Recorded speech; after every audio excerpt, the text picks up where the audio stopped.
Dalawang araw nang nakaangkla sa Escoda Shoal ang tinaguriang monster ship ng China Coast Guard malapit sa BRP Teresa Magbanwa ng Pilipinas.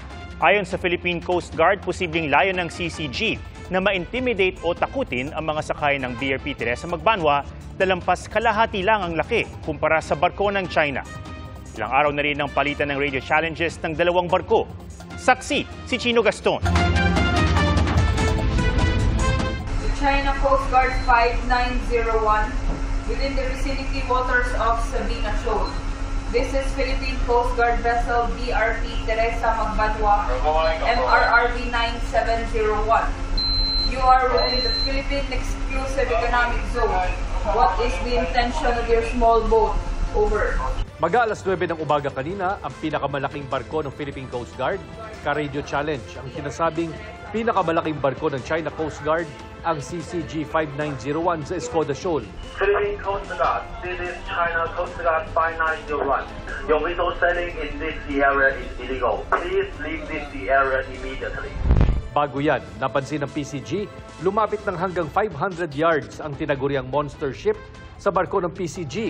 Nagbabarin daw ito ng mga tauhan sa rubber boat. Mahigit 2 buwan lang nakadeploy sa Escoda Shoal ang BRP Teresa Magbanwa matapos sa mga ulat na nagtatangkang magtambak ng corals ang China bilang paghahanda sa reclamation doon. The monster ship was deployed in Escoda Shoal is to intimidate ang ating 9701. Alam naman natin na for more than 60 days now, almost more than 2 months, no? Na nasustain ng Teresa Magbanwa ang presence niya rito sa Escoda Shoal. Batay sa Dark Vessel Detection Technology mula Canada, July 1 umalis ang monster ship mula Hainan, China at pumasok sa Exclusive Economic Zone ng Pilipinas noong sumunod na araw. Noong July 3, bumiyahe ito paayungin Shoal kung saan naroon ang BRP Sierra Madre at nagtungo sa Panganiban Reef kung saan may artificial island ng China. Matapos ang ilang oras, nagtungo na ito sa Escoda. 2 araw na itong nakaangkla malapit sa BRP Teresa Magbanwa at araw-araw ang balita ng Radio Challenge. Vessel 5901 within the vicinity waters of Sabina Shoal. This is Philippine Coast Guard vessel BRP Teresa Magbanwa. You are sailing within the Philippine Exclusive Economic Zone. What is your intention? Over. Pero hindi lang sa dagat ramdam ang tensyon sa West Philippine Sea. Ayon kay AFP Chief of Staff General Romeo Browner Jr., sa tinatawag ng United Front Works ng China, unti-unti raw pumapasok ang China sa pamamagitan ng pang-i-impluwensya nito sa iba't ibang sektor tulad ng edukasyon, negosyo, lokal na pamahalaan, maging ng media. Walang pinangalan ng grupo o individual si Bronner. One way of fighting, really, without firing a single shot, is to infiltrate into the various sectors of society, degrade the value system, parang tayo mag-aaway-away. Kaya dapat bantayan natin ito. Ayon naman sa National Security Council, may mga individual o grupo nga na tumutulong magpalaganap ng naratibo at impluwensya ng China. Pag nakita mo na pinaparot essentially yung misinformation, yung fake news, yung malinformation of coming from Beijing, then you can 99% be assured that that is United Front Work. Nakita mo na rinam yung Philippine vessel ng Chinese Coast Guard. And yet, ang sasabihin nitong vlogger na to or social media influencer is tayo yung nag-ram. Pero hindi sila makasuhan. Wala pa tayong mga specific na batas on foreign malign influence, not unlike other countries. Para sa GMA Integrated News, Chino Gaston ang inyong saksi.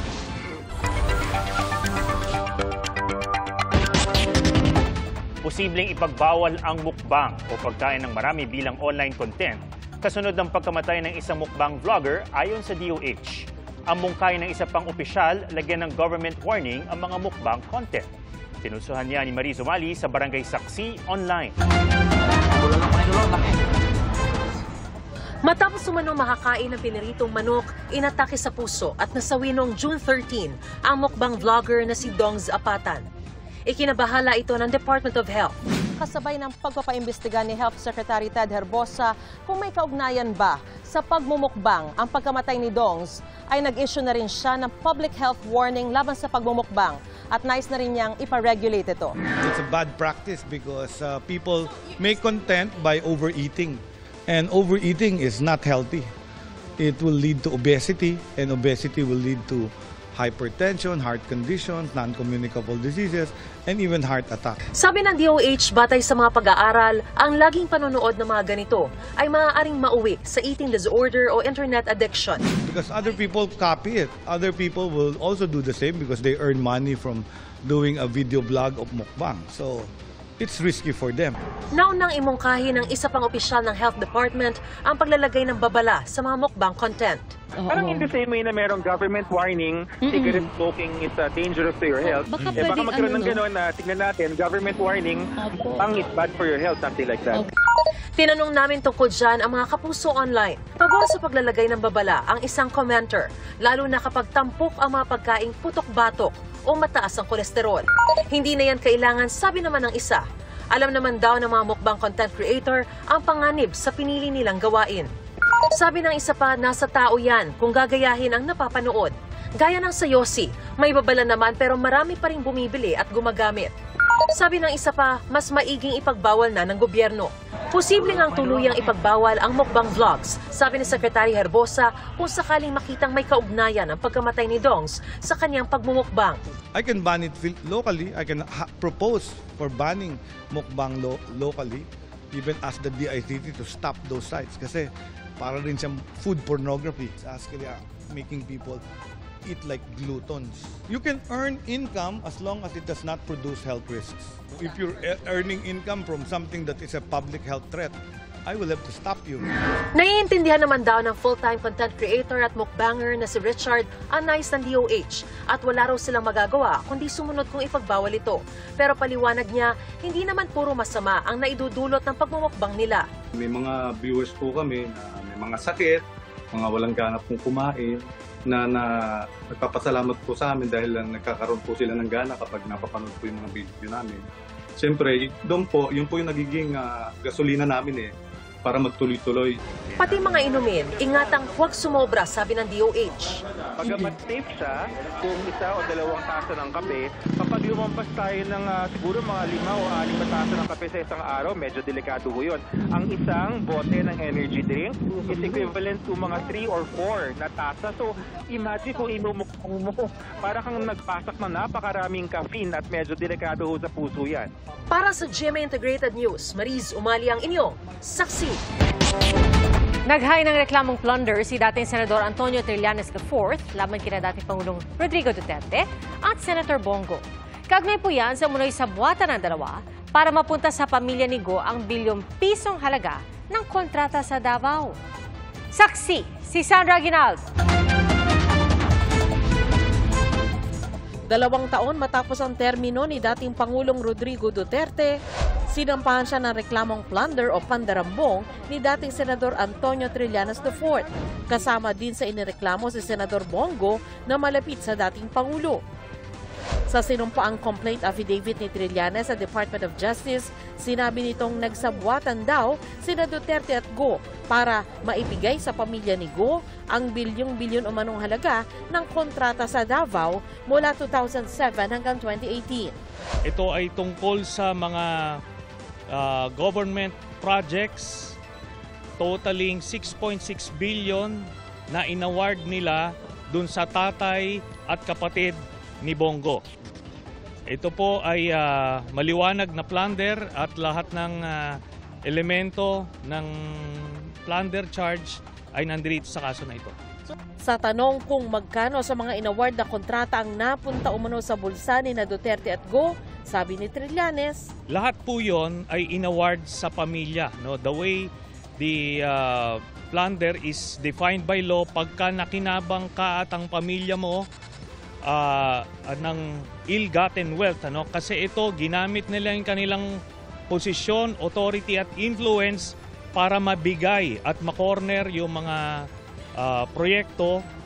Paliwanag ni Trillanes, ngayon lang siya nag-file ng reklamo dahil tingin niya hindi magiging patas ang justice system ng Administrasyong Duterte. Wala din umanong kaugnayan ito sa napapaulat na planong pagtakbo niya sa 2025 elections. Alam nyo, ito, matagal ko nang ginagawa ito parang hindi parang bago naman, ano?